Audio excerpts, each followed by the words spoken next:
ఈరోజు ఈ రాష్ట్రంలో కూటమి ప్రభుత్వం అధికారంలోకి వచ్చి దాదాపుగా 2 సంవత్సరాలు పూర్తవుతుంది. మహానాడు అంటూ దగానాడును నిర్వహిస్తున్నారు. కాబట్టి ఈ 2 ఏళ్ల పరిపాలనలో వెన్నుపోటుకు 2 ఏళ్లు ఆంధ్రప్రదేశ్ని ఎలా సర్వనాశనం చేశాడు చంద్రబాబు నాయుడు అనే మీద ఈరోజు మాట్లాడటం జరిగింది. అండ్ డీటెయిల్గా సాక్ష్యాధారాలతో కూడా ఒక బుక్లెట్ని రిలీజ్ చేయడం జరిగింది.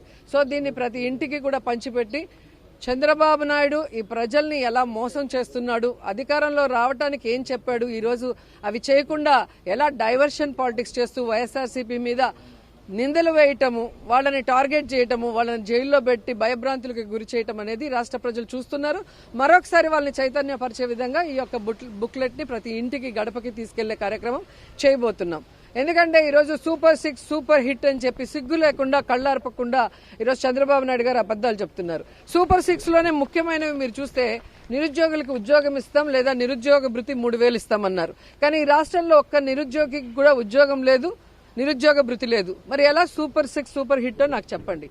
అలాగే ఆడబిడ్డ నిధి 18 ఏళ్లు దాటిన ప్రతి మహిళ ఇంట్లో ఎంతమంది ఉంటే అంతమందికి 1500 ఇస్తామన్నారు. నీకు 1500, నీకు 1500, నీకు 1500 అని ఏ విధంగా వీడియోలు వేసి ఏమార్చారో మనం చూసాం.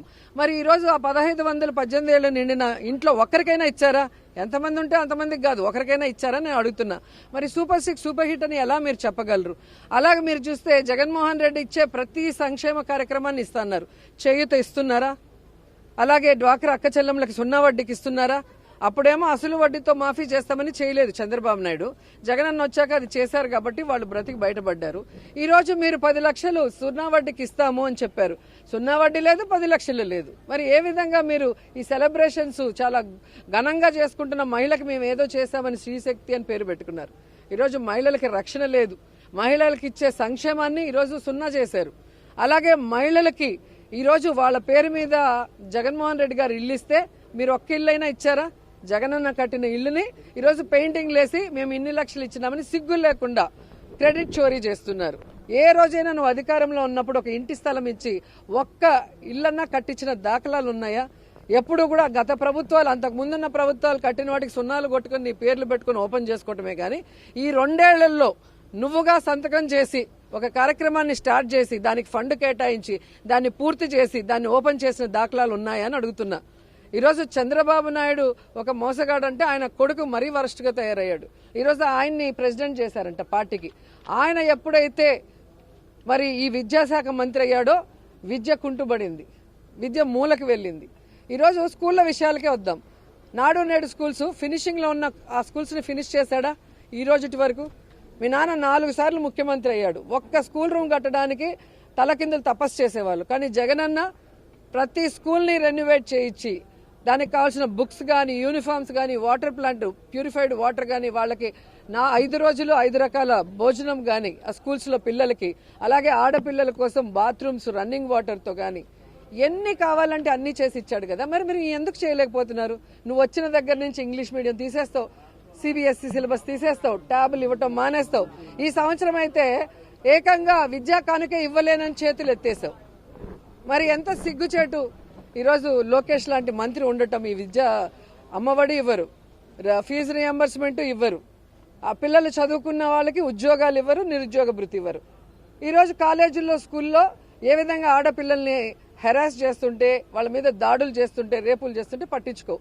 నువ్వు మంత్రిగానే పనికిరావు అంటే ఈరోజు మీ నాన్న నిన్ను ఏదో చేయాలని ఈరోజు పార్టీ ప్రెసిడెంట్ చేశారంటే ఈ రాష్ట్రం ఏమవుతుందన్న భయం ప్రతి ఒక్కరికి కూడా ఈరోజు కలుగుతుంది.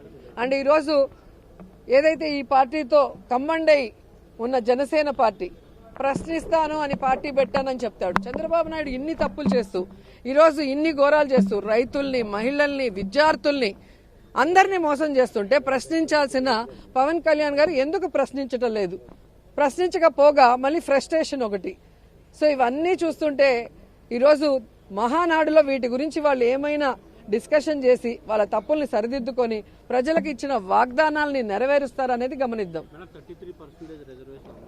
వాళ్ళు చేసేది ఏమి ఉండదండి. ఆల్రెడీ బీజేపీ గారు బిల్లు పెట్టినప్పుడు ఎందుకు తెలుగుదేశం వాళ్ళు దానికి ఓటు వేయలేదో చెప్పండి. ఈ రోజు ఈయనేదో లోకేష్ కొత్తగా 33% ఆయన తీసుకొచ్చినట్టులాగా చెప్తున్నాడు.